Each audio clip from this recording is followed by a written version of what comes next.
Silence is not absence of feeling, it is often the most concentrated form of it. There exists a pattern in human attachment where distance is mistaken for indifference, and restraint hides an intensity that few are prepared to recognize. An avoidant individual is not a void, rather, they are a structured defense system built around sensitivity that once proved overwhelming. When such a person chooses consistency and presence, even in subtle forms, it signals something far more enduring than dramatic confession. The mind must learn to distinguish withdrawal from rejection and fear from lack of love, because misinterpretation becomes psychological self-sabotage. There is a hidden paradox where the most controlled heart often contains the deepest attachment, yet it reveals itself only through pattern, not proclamation. What follows will challenge assumptions about emotional absence and expose what it truly means when distance does not end connection. To misread this pattern is to walk away from something that is not lacking love, but expressing it through restraint and control.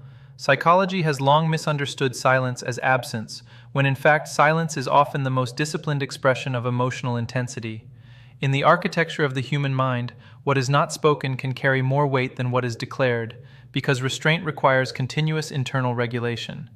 An avoidant individual does not simply disappear from emotional life. Instead, they reorganize it into controlled compartments where vulnerability is monitored rather than surrendered. When you observe this from the outside, you may falsely conclude detachment, yet internally there can exist a persistent and structured attachment that refuses to collapse even under pressure. Human beings are not straightforward machines of expression. They are layered systems of memory, fear, and anticipation. When someone develops an avoidant attachment style, it is rarely because they lack capacity for love, but because love once arrived with conditions that felt overwhelming or unsafe. The psyche learns adaptation through experience, not theory, and what looks like emotional distance is often a learned survival strategy. Over time, the individual equates closeness with loss of control, and control becomes the highest internal value, even above connection itself. Within this framework, emotional restraint becomes a kind of moral discipline to the self. The avoidant person is not simply avoiding others, they are avoiding the internal chaos that proximity can awaken. There is a deep and often unspoken belief that if they allow too much feeling to surface, they will lose coherence. So they build systems of withdrawal that appear inconsistent from the outside, yet remain internally logical. They move closer when safe and retreat when overwhelmed, not because affection is absent, but because regulation has become fragile. Attachment theory reveals something uncomfortable here. What is feared most is often what is desired most deeply. The avoidant mind is not free from longing. It is structured around the management of longing. When they choose to remain in your orbit, even at a distance, even without conventional emotional expression, that continuity can signal something significant. It means the internal system has not classified you as a threat severe enough to require full erasure. Presence at a distance becomes its own language, one that speaks in restraint rather than expression. Consider how paradoxical human love becomes when filtered through psychological defenses. The very behaviors that look like disinterest can sometimes be the only way an individual knows how to remain connected without experiencing internal collapse. This creates confusion for those who interpret love primarily through visibility and verbal affirmation. Yet the human psyche does not always speak in that dialect. Some attachments are maintained through silence, through delay, through careful limitation of exposure. Emotional truth in such cases must be inferred from consistency rather than intensity. A person who is truly indifferent does not regulate their distance, they simply disengage entirely. However, when there is patterned return, repeated subtle engagement, and controlled proximity over time, it suggests an internal conflict that has not resolved into absence. It suggests that something remains active beneath the surface, something that continues to evaluate, monitor, and preserve connection in the only form it considers safe. A pattern emerges in which the avoidant individual oscillates between nearness and withdrawal, not as manipulation, but as regulation. This oscillation is often misunderstood by those who expect linear emotional behavior. Yet the psyche does not operate linearly under stress. It moves in cycles of tolerance and overload. When overload is reached, distance is created. When equilibrium returns, proximity is attempted again. What looks inconsistent is actually a stabilizing mechanism for a system trying to maintain attachment without losing internal order. Neuroscience adds another layer of understanding here. Emotional closeness activates systems associated with reward, but also systems associated with threat detection in individuals with avoidant conditioning. The same stimulus that produces desire can simultaneously produce alarm. This dual activation creates internal contradiction. The result is not rejection of love, but fragmentation of response. One part of the mind moves toward connection, while another part actively restrains it, producing behavior that appears conflicted from the outside, but is coherent within the internal struggle. In relationships shaped by this dynamic, misunderstanding becomes almost inevitable unless one recognizes the underlying structure.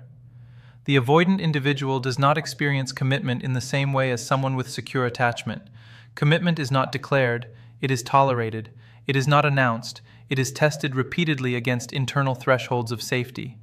Therefore, when an avoidant remains present over time, even without dramatic emotional display, it can indicate that the internal threshold has not been crossed into permanent disengagement.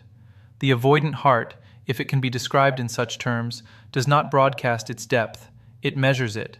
It evaluates whether expression will lead to loss of autonomy or psychological flooding. If it concludes that connection can exist without destruction of self-regulation, it may continue in a restrained form for extended periods. This is not simple affection. It is a negotiated peace between longing and fear. Deeply embedded in this structure is a question of trust, not only in others, but in the self. Can I remain close without losing myself? Can I feel without being overwhelmed? Can I attach without collapse? These questions are rarely verbalized, but they govern behavior. And when someone remains in your life under these conditions, it suggests that the answer is not fully negative. It suggests ongoing internal negotiation rather than final closure. At this point, misunderstanding becomes costly. To interpret restraint as absence is to miss the complexity of the system you are observing, yet to romanticize it as effortless devotion is equally inaccurate. The truth sits in a more difficult place, where connection exists, but it is filtered through layers of defense that must be respected if they are to remain stable. Such behavior means that love, in this context, is not measured by intensity of expression, but by persistence under constraint. It is measured by whether connection survives the very mechanisms designed to suppress it, and when it does, when it continues in subtle, controlled, and recurring forms, it points to an attachment that has not dissolved, but instead adapted to survive under psychological pressure. Yet the story becomes more complex when emotional distance is interpreted as a final verdict instead of a fluctuating state. Human beings often demand certainty from systems that are inherently unstable. Attachment is not a fixed object. It is a living process that shifts under pressure, memory, and perceived safety. When an avoidant individual pulls away, the immediate assumption is disappearance of feeling, yet psychological reality does not obey such simple equations. What is actually happening is a recalibration of internal thresholds, where proximity has exceeded what the nervous system can currently integrate without distress. Within that recalibration lies a continuous evaluation of risk versus connection.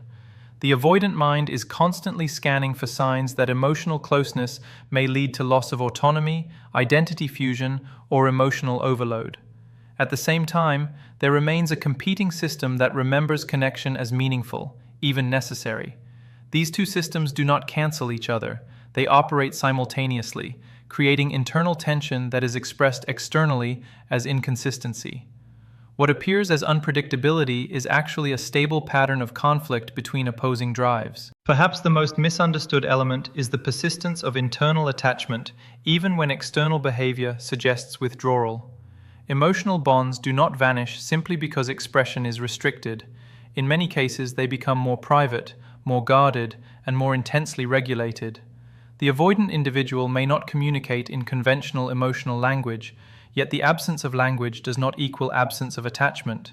It often indicates a decision that expression carries risk greater than silence.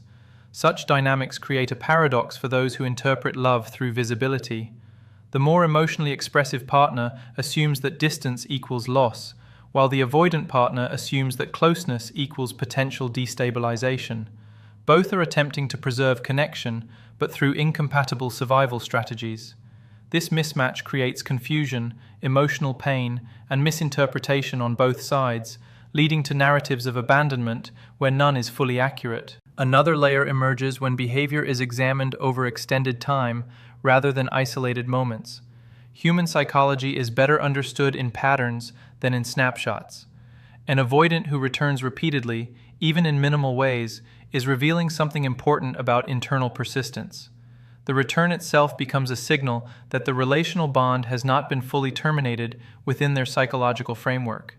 It is not intensity that defines this, but continuity under restraint. Consequently, one must distinguish between emotional shutdown and emotional regulation. Shutdown implies termination, a closing of the system. Regulation implies ongoing activity, but controlled and limited by internal thresholds.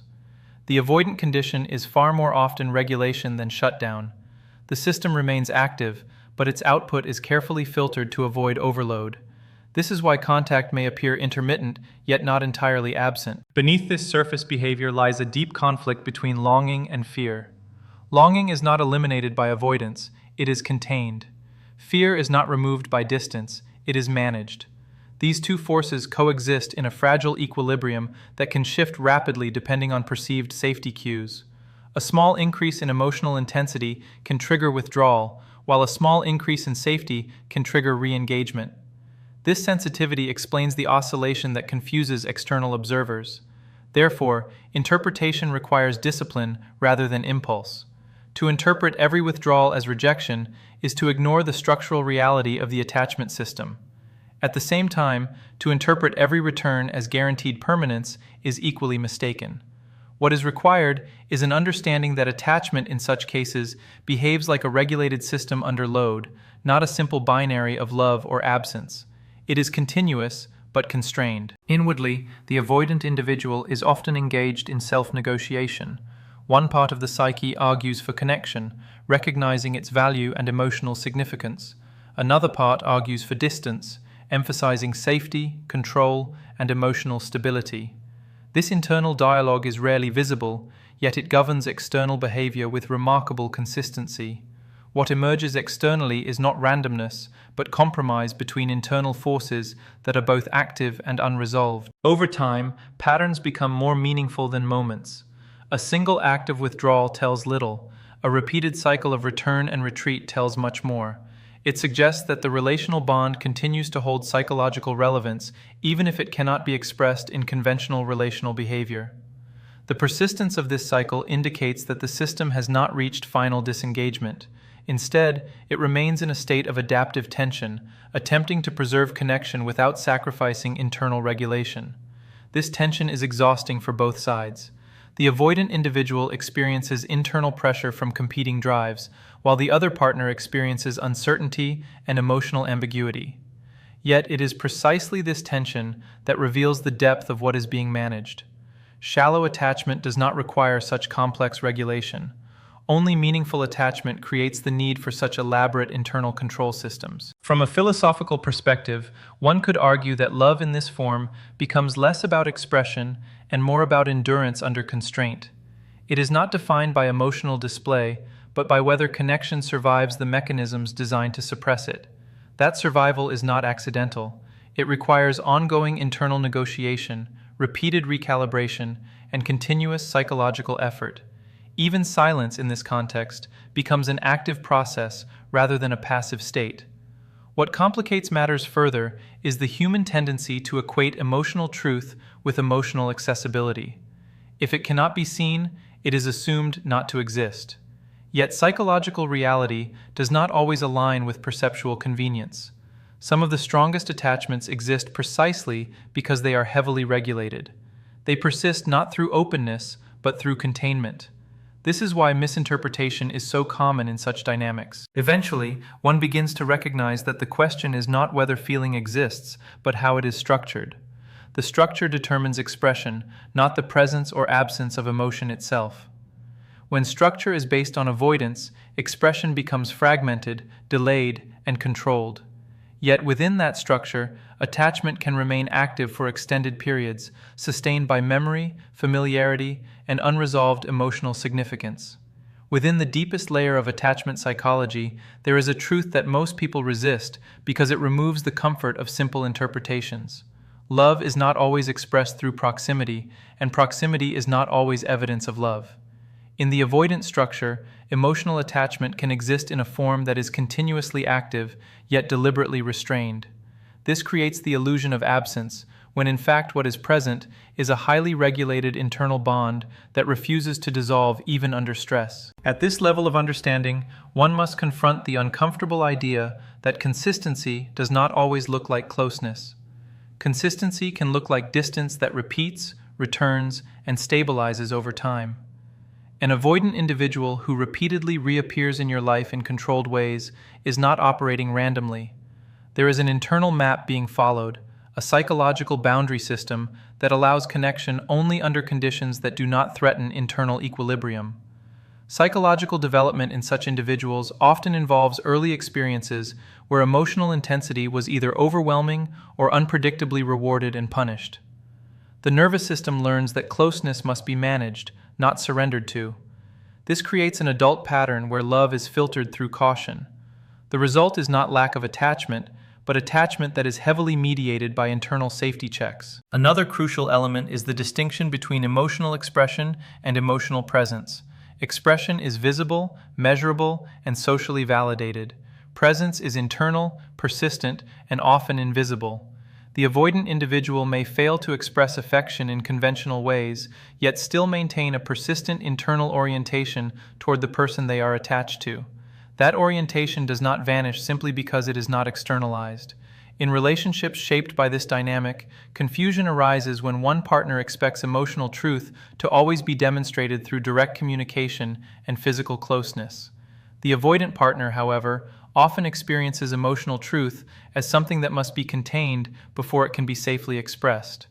This difference creates a structural mismatch in relational expectations, not necessarily a lack of feeling. Deep beneath the surface of withdrawal lies a form of emotional memory that is remarkably persistent. The avoidant psyche does not easily erase attachment figures. Instead, it archives them, categorizes them, and regulates access to them depending on internal states of safety and stress. This means that absence from communication does not equate to absence from internal relevance. What emerges over time is a pattern of selective engagement. The avoidant individual does not engage continuously, but they also do not fully disengage when attachment is significant. Instead, they move in cycles of internal reassessment. Each return is not accidental, it is the result of recalibration, where internal fear has temporarily decreased enough to allow reconnection. Consequently, interpretation of such behavior requires patience with ambiguity. Human beings naturally prefer certainty, yet attachment systems do not operate in binary states. They operate in gradients of safety, threat, memory, and emotional tolerance. The avoidant pattern is one where those gradients are particularly sensitive, leading to visible oscillation in behavior without necessarily indicating change in underlying attachment. From this perspective, emotional permanence in avoidant attachment is not measured by continuous availability, but by the inability to fully replace or erase the emotional imprint of the connection. Even during periods of distance, the relational bond remains active in memory structures, influencing decisions, attention, and future relational thresholds. Such a pattern also explains why complete detachment often looks very different from avoidant behavior. When attachment is truly gone, there is no return cycle, no re-engagement, and no ongoing regulation. There is simply termination. In contrast, avoidant attachment continues to show signs of internal processing even during absence, suggesting that the relational system remains engaged. One must also understand the internal cost of this structure. The avoidant individual is not free from emotional conflict. They are often managing it continuously. Each moment of potential closeness activates competing systems of desire and fear. Desire pulls toward connection, while fear pushes toward withdrawal. The resulting behavior is not deception, but compromise under psychological tension. The pattern becomes especially visible in moments of stress or vulnerability. Under reduced emotional pressure, the avoidant individual may reach out, reconnect, or show subtle signs of attachment. Under increased pressure, they retreat. This is not inconsistency in feeling, but variability in tolerance thresholds. The underlying attachment can remain stable even when expression fluctuates significantly. Eventually, a deeper recognition emerges. Attachment in avoidant dynamics is not destroyed by distance, it is reshaped by it. The connection becomes less about constant interaction and more about intermittent, controlled reaffirmation. Each reappearance functions as a signal that the internal bond still exists, even if it cannot be maintained continuously. This reveals an important psychological principle. Human connection is not only maintained through expression, but also through internal representation. When someone continues to occupy mental space, continues to be referenced internally, and continues to influence emotional regulation, attachment persists in a meaningful way. The avoidant system may suppress expression, but it does not necessarily erase representation. Underneath all of this lies a profound tension between autonomy and connection. The avoidant individual is often attempting to preserve both simultaneously, which creates a lifelong negotiation. Full immersion in connection feels threatening, while full isolation feels incomplete. The result is a middle state where connection is maintained, but heavily regulated. For those observing from the outside, this middle state is often misread as emotional uncertainty or lack of seriousness. In reality, it may represent a highly structured attempt to preserve a bond that the individual does not feel safe fully expressing. The absence of conventional behavior does not automatically imply absence of commitment. It becomes clear that emotional truth in such systems must be inferred through endurance rather than intensity. Intensity can be situational, reactive, and temporary. Endurance reflects structural significance. When attachment persists over time, despite regulation, withdrawal, and restraint, it indicates that the connection has embedded itself into the psychological framework of the individual. When examined carefully, the most revealing aspect is not what the avoidant individual says or does in isolated moments, but what they return to over time. Return is meaningful. Re-engagement is meaningful. Even minimal contact sustained across long durations suggests that the relational bond continues to hold relevance within their internal world. A final insight emerges when one considers the moral dimension of interpretation. It is easy to label avoidant behavior as indifference or emotional unavailability, yet such labels often fail to capture the complexity of internal experience. The more accurate view is one of constrained attachment, where feeling exists but is filtered through protective mechanisms designed to prevent psychological overwhelm. This understanding does not romanticize distance, nor does it dismiss the pain it creates. Instead, it acknowledges that human attachment can take forms that are difficult to recognize without psychological insight. Love in such contexts is not absent. It is regulated, fragmented, and carefully rationed to preserve internal stability while still maintaining connection to what is deeply valued. And now you arrive at the point where illusion must be stripped away, because misunderstanding emotional distance will cost you far more than loneliness ever could. If you have been searching for certainty in someone who survives through emotional regulation, you are already asking the wrong question. The question is not whether they feel. The question is whether they can safely stay connected without losing themselves in the process. That distinction changes everything you think you know about love, attachment, and presence. There is a hard psychological truth here that most people avoid. You cannot force closeness out of a nervous system that experiences closeness as pressure. You cannot demand emotional expression from a structure that was built specifically to survive emotional overload. What you can do is recognize patterns, respect reality, and decide whether you are willing to exist in that space of partial visibility without collapsing into confusion. Because confusion is the real danger, not distance, confusion. When you misread regulated attachment as absence, you begin to chase, and the more you chase, the more the system retreats. Not because you are unworthy, but because the internal threshold of safety is being exceeded. This is where relationships either mature into understanding or collapse into repetition of the same cycle. There is a deeper challenge hidden in this dynamic. You must learn to separate emotional intensity from emotional truth. Intensity is loud, immediate, and often misleading. Truth is consistent over time, even when it is quiet. If someone returns, even in small ways, across long stretches of time, you are not dealing with absence, you are dealing with containment. But containment has limits, and that is where your responsibility begins. You are not here to decode someone forever. You are here to understand whether the emotional structure you are engaging with is compatible with your own nervous system. Because if you require visibility, clarity, and emotional directness, then prolonged ambiguity will slowly erode your stability, regardless of how deep the underlying attachment may be. This is the part most people refuse to accept. Love is not enough if it is not expressed in a way that your psyche can survive. So the real question becomes sharper. Not whether they want you forever, but whether forever in this form is something you can actually live inside without losing yourself.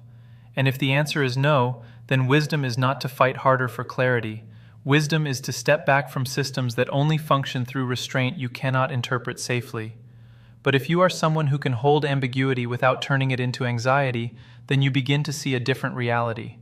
You see that some attachments are not built on constant presence, but on enduring relevance, not on emotional display, but on repeated return, not on intensity alone, but on persistence through internal conflict. That is where the paradox resolves into something more honest. An avoidant individual who continues to cycle back, who continues to keep a thread of connection alive even in minimal form, is not necessarily gone. They are constrained. They are managing an internal conflict between fear and attachment that never fully disappears.